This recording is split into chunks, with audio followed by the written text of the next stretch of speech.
여러분 옆 사람에게 한번 이렇게 인사할까요? 복된 자리에 잘 오셨습니다. 복된 자리에 잘 오셨습니다. 세상에 좀 이 시간에 가면 다양한 장소가 있을 텐데 하나님 앞에 나와서 예배드리는 이 장소, 이 시간이 가장 복된 장소이고 가장 기념한 시간인 줄로 믿습니다. 사도 바울은 에베소 교회에 쓴 편지 그 첫 시작 부분에 그리스도 안에서 하늘에 속한 신령한 복을 받았다고 그들에게 말해 주었습니다. 여러분, 그 신령한 복의 정체가 무엇입니까? 성부 하나님의 선택하심, 성자 예수님의 구속, 그리고 성령님의 인치심이었습니다. 바울은 그 신령한 복을 주신 하나님께 감사의 영광의 찬송을 돌리라고 강조했습니다. 그것이 저번 주에 우리가 살펴보았던 내용의 핵심입니다. 저번 주에 하늘에 속한 신령한 복에 대해서 이야기했다면 오늘 본문에서는 사도 바울이 에베소 교회를 향해서 밤낮 기도했던 그 기도 제목이 기록되어 있습니다. 여러분, 우리가 신앙생활을 할 때 하나님 앞에 드리는 여러분 기도가 무엇입니까? 건강을 위해, 자녀와 가정을 위해, 생업과 앞날을 위해 우리는 기도합니다. 그런 기도를 하나님 앞에 드려야 합니다.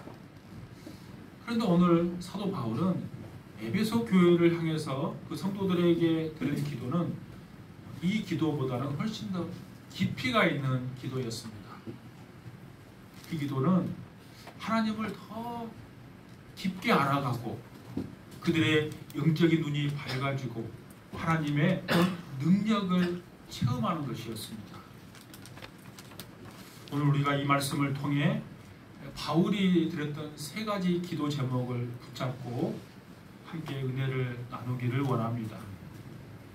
첫 번째로 사도 바울이 에베소 교회 성도들을 위해서 기도했던 기도 내용은 그들이 하나님을 더 깊게 알아가는 것이었습니다. 에베소 교회 성도들이 믿음 안에서 굳건히 서기를 기도했지만 사도 바울은 거기서 멈추지 않았습니다. 더 나아가서 오늘 17절에 보면 지혜와 계시의 영을 너희에게 주사 하나님을 알게 해달라고 기도했습니다. 여러분, 왜 이런 기도를 했을까요? 에베소는 당시 소아시아의 로마로 불릴 정도로 화려한 도시였습니다. 무역이 발달한 항구 도시였기 때문에 사치와 향락이 넘쳐났습니다. 술집, 유흥과 도박, 성적 타락이 도시에 가득했습니다.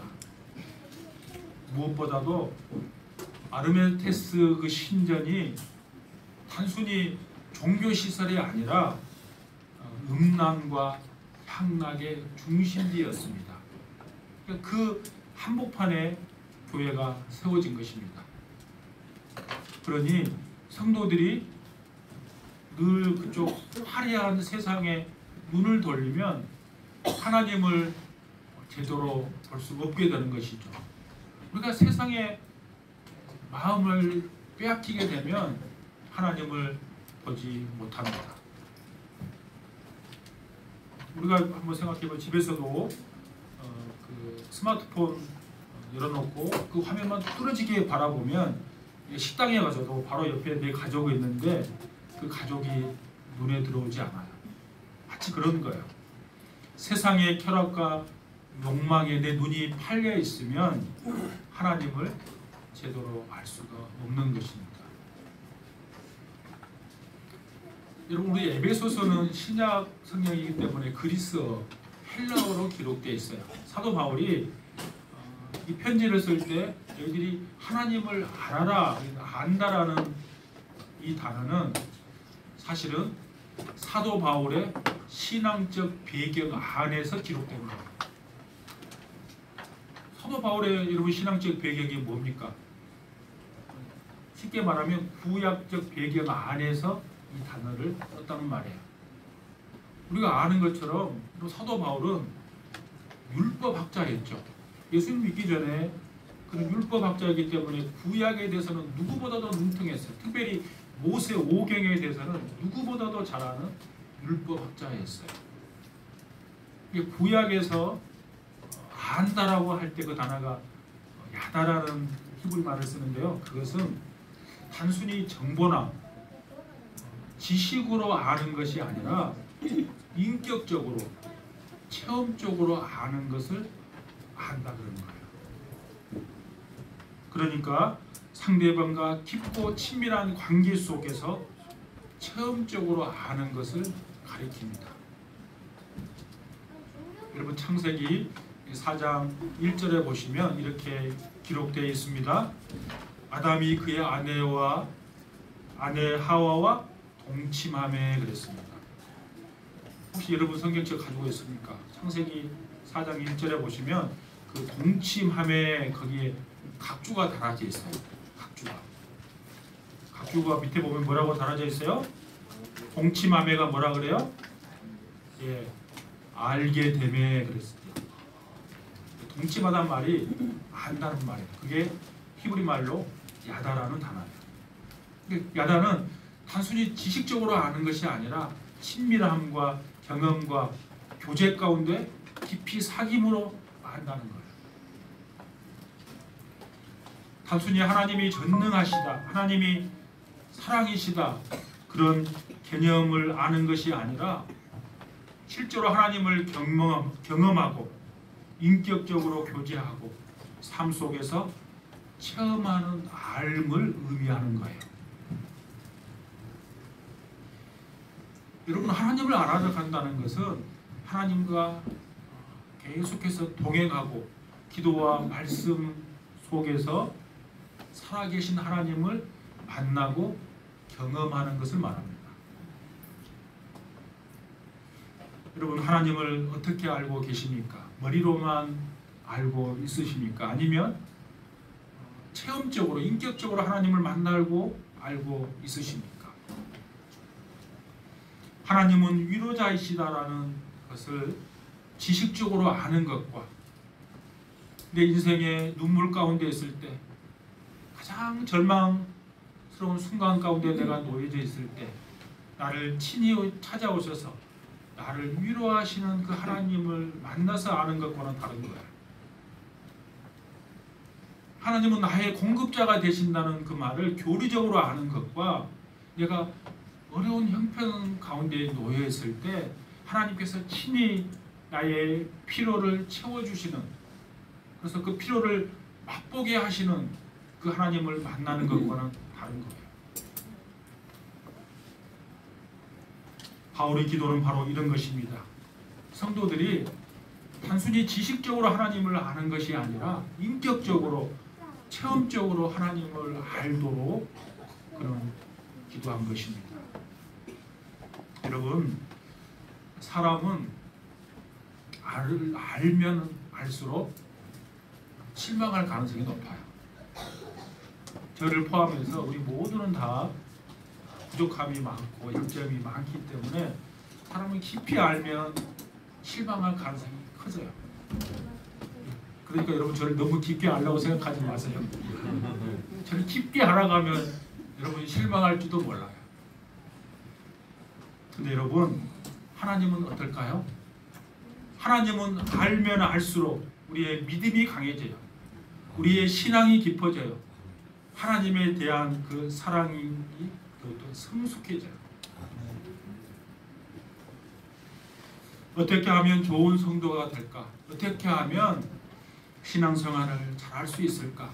어떻게 하면 내 삶 속에서 하나님께서 크게 역사하실 수 있을까? 이 질문에 대한 대답도 바로 여기에 있어요. 하나님을 더 알아갈 때 우리는 올바른 신앙생활을 할 수가 있는 것입니다. 우리의 삶 가운데 역사하시는 하나님의 임재와 능력을 더 깊게 경험할 수 있게 되는 것입니다. 그래서 우리는 날마다 하나님을 더 깊게 알아가야 합니다. 그런데 여러분, 하나님을 알아가려면 어떻게 해야 될까요? 이 성경책을 날마다 매일 읽고 묵상하고 그러면 하나님을 알아갈 수 있을까요? 오늘 사도 바울이 구약적 개념에서 그의 신앙적 배경에서 하나님을 안다고 생각하는 걸 잘 생각해 보셔야 돼요. 성경을 읽고 성경을 연구하는 것, 그것은 하나님을 알아가는 것의 출발점에 불과해요. 하나님을 알아가는 완성이 뭘까요? 그것은 우리의 순종에 있어요. 우리가 성경을 읽고 공부하는 이유가 뭐예요? 그 말씀대로 살고자 하는 그 순종에 있는 거예요. 순종하지 않으면 하나님을 인격적으로 알아갈 수가 없어요. 제가 언젠가 그 TV를 보는데요, 그 철학자 도월 선생 아시죠? 김용욱, 이름이 아마 김용욱 그럴까요? 그 철학자 도월 선생이 마가복음을 강의를 하는 거예요. 저 깜짝 놀랐어요. 근데 사실 그분은 미국에서 신학을 공부했어요. 신학을 왜 공부했는가 하면 예수님을 믿기 때문에 신학을 공부한 거 아니라 자신의 학문의 철학적 학문을 넓히기 위해서 신학도 공부해 놓으면 내가 학문의 범위가 넓어지겠다. 그거 강의할 목적으로 신학을 공부했어요. 근데 제가 들어보니까 마가복음을 설명하는데 역사적 배경, 예수님의 그 잘 설명하는 거예요. 근데 잠깐 한 10분 들어보니까 이분은 예수님을 믿는 사람이 아니구나. 예수님에 대한 믿음 전혀 없고요. 믿음도 없는데 어떻게 순종이 있겠어요? 전혀 순종이 없는 거예요. 그 절에 가서도 막 강의하잖아요. 그거는 그런 지식적으로 아는 것을 사도 바울이 지금 말할 때 너희들이 하나님을 안다 그런 것이 아니라는 거예요. 아는 것은 이런 거예요. 아브라함을 보십시오. 아브라함이 그 나이 75세가 되었을 때 하나님께서 아브라함을 찾아옵니다. 그리고 약속을 해주죠. 내가 너로 큰 민족을 이루겠다. 그 말은 내게 자녀를 주겠다는 약속이에요. 근데 언제 75세에 약속을 받았는데 몇 세에 아들을 얻어요? 예, 100세에 얻어요. 오랜 시간이 지난 후에 그 약속이 성취가 돼요. 이삭을 딱 아들을 얻었어요. 제가 한번 생각해 봤어요. 아브라함에게 있어서 그 이삭은 어떤 존재일까? 아들이지만 손자 같은 아들이지 않았을까? 생각해 보면 이 말은 바꿔 말하면 참 이쁜 아들이었을 것 같아요. 제가 가끔 우리 퇴직하고 퇴직한 우리 친하게 지낸 분들 카톡을 보면 어느 순간 보게 회사에서 막 같이 찍었던 사진들 다 내려버리고 이제 그분들이 나이가 60이 넘어가니까 정년퇴직하고 나니까 그 사진은 다 없어지고 무슨 사진만 있는가 하면 손자, 손녀 사진, 그 동영상만 막 가득 차 있는 거예요. 제가 어느 날 우연히 고로산 올라가다가 선배를 만났는데 제가 물어봤어요. 손자가 그렇게 이쁩니까? 그러니까 눈에 넣어도 안 아프단 말이 무슨 말인지 알겠대요. 아브라함에게 이삭은 그런 존재예요. 아들이지만 손자 같은 아들. 근데 하나님이 그 이삭을 모리아 산에 가서 번제로 바치라는 거예요. 번제가 뭡니까? 칼로 죽여서 불에서 태워서 드리는 제사를 번제라 그래요.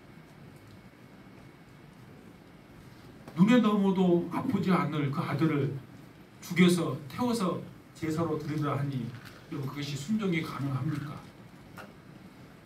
근데 우리가 이미 창세기에서 살펴보았잖아요. 아브라함은 밤새 고뇌하지만 그 말씀에 순종합니다. 근데 순종도 즉시 순종합니다. 어떻게 할 수 있는가 하면 새벽의 길을 떠났어요. 새벽의 길을 떠났다 그 말은 밤새 하나님 앞에 원망도 하고 고뇌도 하고 힘듦도 있었겠지만 그 약속의 말씀을 믿고 새벽에 떠납니다.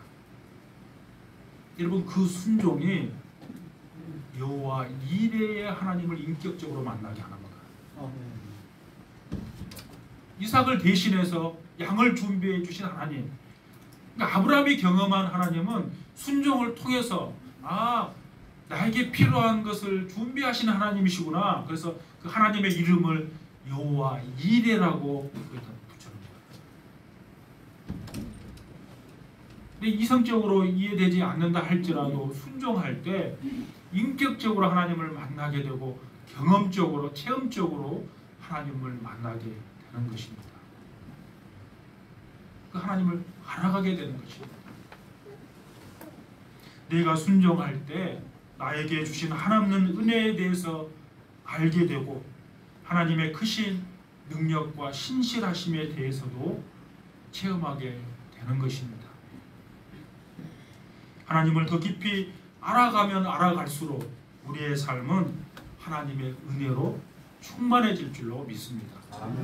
그러므로 저와 여러분이 사도 바울의 기도처럼 지혜와 계시의 영을 우리에게 충만하게 부어주심으로 하나님을 더 알고자 하는 갈망과 그로 인한 은혜가 우리의 삶 가운데 충만해지기를 축복합니다.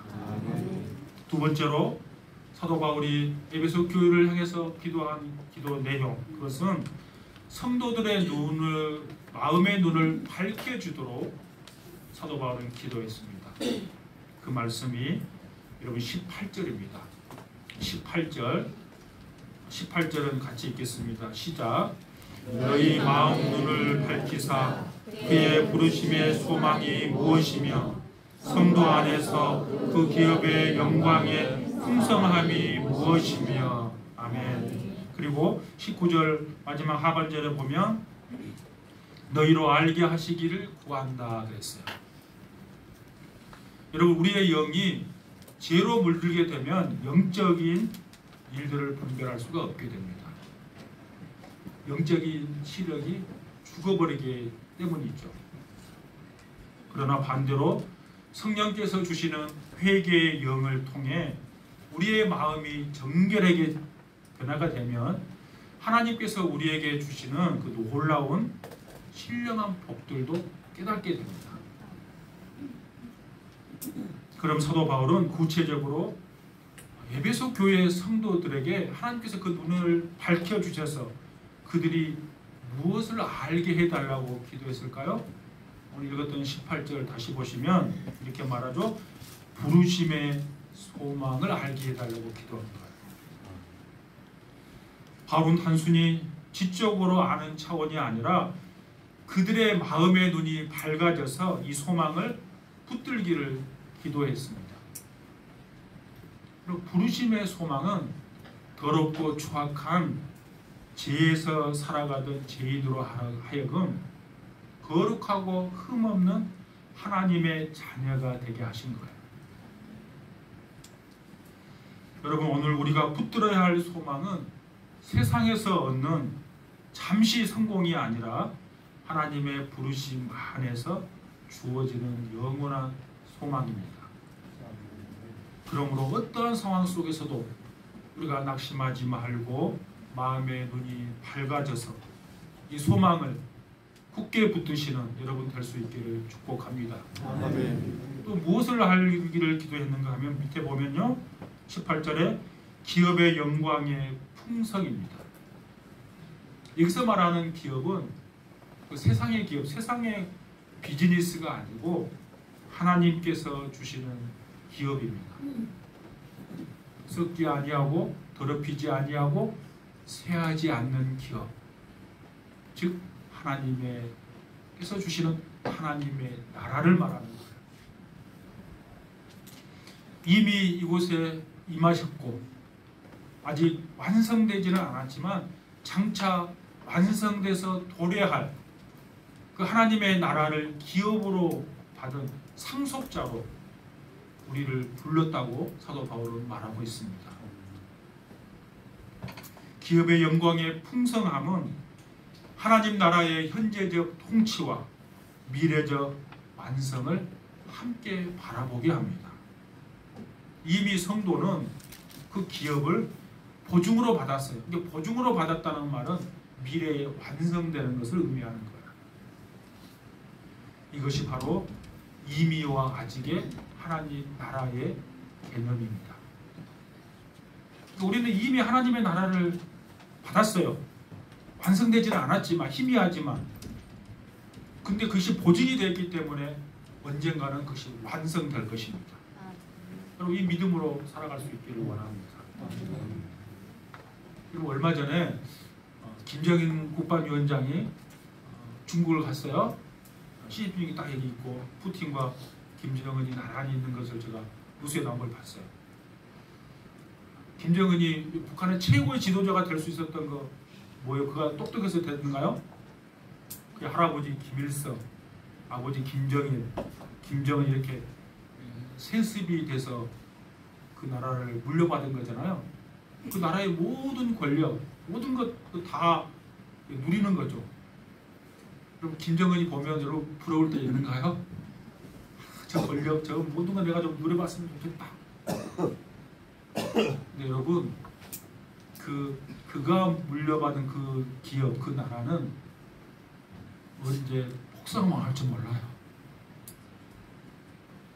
그가 최고의 권력을 누리지만 거기에서 그는 두려워서 3겹, 4겹, 5겹 자신을 지키는 사람들을 두지 않으면 암살 당할 것에 대해서 두려움 때문에 그런 안식과 평안이 없는 삶을 산다고 봅니다.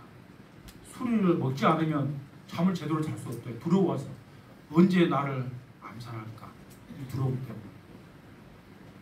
근데 우리에게 기업으로 주신 하나님의 나라는 어떤 나라입니까? 그 나라와 비교할 수도 없는 나라예요. 참된 평강과 기쁨과 안식이 있는 나라, 영원히 흔들리지 않는 나라, 그 하나님의 나라를 우리에게 기업으로 주신 것입니다. 여러분 구약의 기업, 그것은 가나안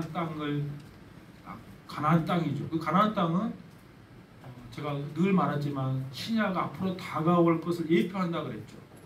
신약에서 하나님의 나라를 예표한 거예요. 성도의 기업은 세상의 권세가 줄 수 있는 것이 아니라 하나님께서 친히 약속하시고 준비하신 기업입니다. 지금 성령 안에서 우리가 맛보며 살고 있고요. 장차 영광 가운데 충만하게 누리게 될 줄로 믿습니다. 그러므로 우리는 이 세상이 주는 이 세상의 기업에 우리가 흔들리지 말고 하나님 나라의 영광을 바라보며 살아가는 우리 성도들이 되어야 될 줄로 믿습니다. 세 번째, 사도 바울이 에베소 교회 성도들을 위해서 기도했던 기도의 내용, 그것은 하나님의 능력의 위대함을 그들이 체험하도록 기도했습니다. 그 말씀이 오늘 본문 20절입니다. 여러분 20절은 같이 읽겠습니다. 시작. 그의 능력이 그리스도 안에서 역사하사 죽은 자들 가운데서 다시 살리시고 하늘에서 자기의 오른편에 앉히사. 아멘. 바울이 말하는 능력의 위대함의 특징, 죽은 자 가운데서 다시 살리시는 부활의 능력이야. 예수님의 십자가를 한번 생각해 보십시오. 예수님께서 십자가에 달리실 때 그의 제자들은 절망했어요.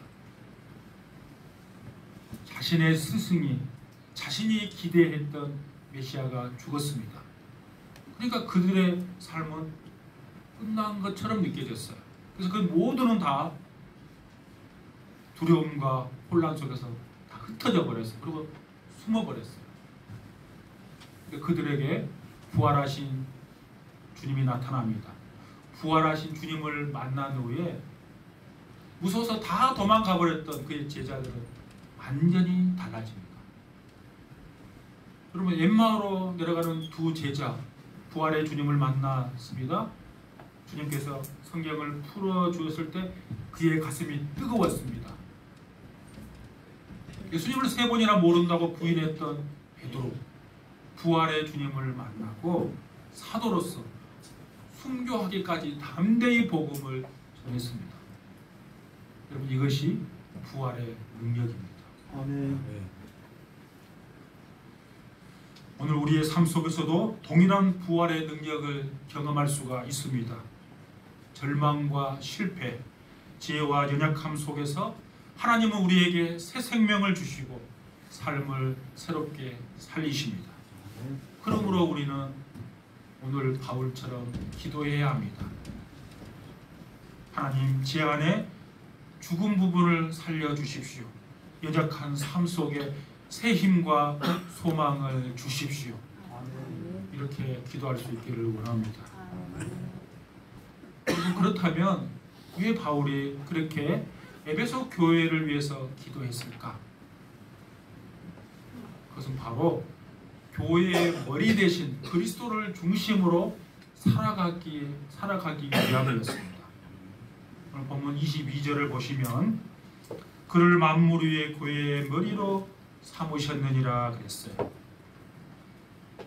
그리스도가 교회의 머리가 되신다는 것은 굉장히 중요합니다.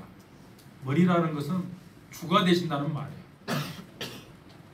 머리는 온 지체를 친히 통제하고 다스립니다. 머리는 온 몸을 다스리는 거예요.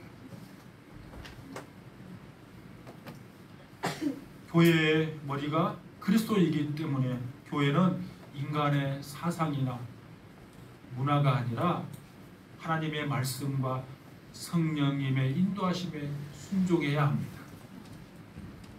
건강한 공동체는 말씀을 중심으로 방향을 정하고 모든 판단과 결정에 그리스도의 뜻이 첫 번째 우선순위예요.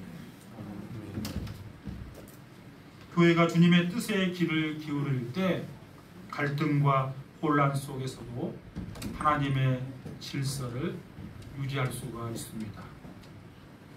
바울은 교회를 그리스도의 몸이라 그랬어요. 그래서 교회는 머리 대신 주님께 붙어 있을 때 각자는 제 역할을 잘 감당하며 하나가 되는 것입니다.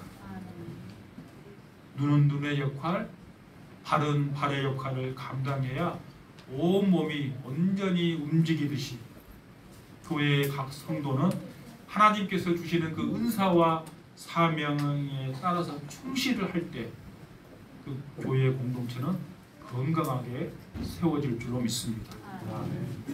비교와 경쟁이 아니라 다른 지체를 존중하고 서로 협력할 때 몸은 더욱더 강건해지는 것입니다. 여러분, 그리스도가 교회의 머리이고 교회는 그의 몸이라 그랬잖아요. 그러므로 머리에서 흘러나오는 그 생명, 그 생명은 교회를 살리고 교회를 부흥케 합니다. 그리스도의 생명은 사랑이에요. 여러분, 사랑은 생명이에요. 그러니까 그리스도의 사랑, 그리스도가 교회의 머리이기 때문에 그 사랑이 몸 되는 교회에 흘러내려와야, 그 사랑이 있어야 그 공동체는 살아나고 부흥되는 거예요. 교회의 머리 대신 그리스도께 붙어있는 공동체는 말씀에 순종하고 각 지체가 은사에 따라 충성하며 사랑으로 세워져 갈 때 주님이 원하시는 공동체가 되는 것입니다. 교회가 이런 모습을 회복할 때 세상 속에서 하나님의 나라를 드러내는 건강한 공동체가 될 줄로 믿습니다. 여러분, 머리가 없는 몸은 죽은 것이죠. 그러므로 교회는 늘 그리스도로 충만해야 합니다. 그리스도로 충만한다는 말은 성령으로 충만한다는 말과 같은 말이에요. 여러분, 오늘 우리가 함께 살펴본 바울의 기도는 단순한 바람이 아니라 하나님의 백성에게 반드시 필요하고 중요한 영적 원리를 담고 있습니다. 첫 번째로 우리는 하나님을 더욱더 깊게 알아야 합니다. 머리로 지식으로 아는 데 머물러 있는 것이 아니라 인격적으로, 체험적으로 하나님을 알아감으로 우리 모두가 순종의 자리에까지 나아갈 수 있기를 원합니다. 두 번째, 우리는 부르심의 소망을 붙잡아야 합니다. 지혜와 허물 가운데 있는 저희들을 거룩한 백성으로 하나님께서 불러주셨습니다. 그리고 영원히 흔들리지 않는 하나님의 나라를 우리에게 기업으로 주셨습니다. 그 믿음으로 바라보며 살아갈 수 있기를 원합니다. 세 번째, 우리는 하나님의 능력을 체험해야 합니다. 부활하신 주님이 지금도 교회와 성도를 다스리는 권세와 능력으로 우리의 삶 가운데 역사하고 계십니다. 여러분, 신앙생활은 지식의 쌓음이 아니라 만남의 깊어짐입니다. 하나님을 인격적으로 체험적으로 알아갈 때 우리의 삶이 변화되고 우리의 기도가 힘을 얻고 우리의 소망은 흔들리지 않고 하나님의 능력이 우리의 연약함을 충만하게 덮을 줄로 믿습니다. 이 은혜가 우리의 삶 가운데 충만히 임하기를 주님의 이름으로 축복합니다.